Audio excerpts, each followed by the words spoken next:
Telo andro no nanatanterahana ny fampiofanana ireo mpampiofina ho amin'ny fanomanana ny fifidianana filoham-pirenena 2024 dingana faharoa teto amin'ny kominina Ambonivohitra Tolagnaro.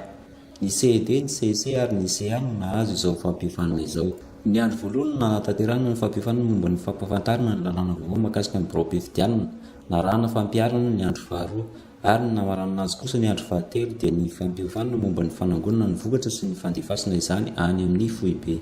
Nga eto moa zay avy amin'ny seny foibe mandeha manara-maso le dingana faharoa amin'le formation en cascade araka filazana azy.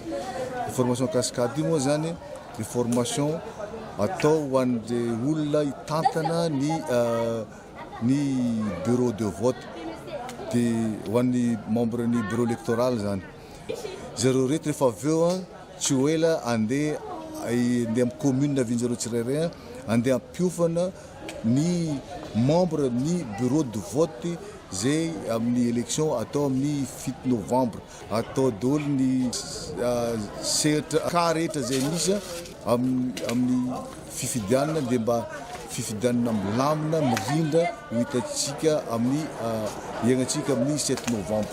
Saika nahitana fahavitry ireo mpandray anjara tamin'izao fampiofana izao indrindra fa teo amin'ny lafiny fampiarana.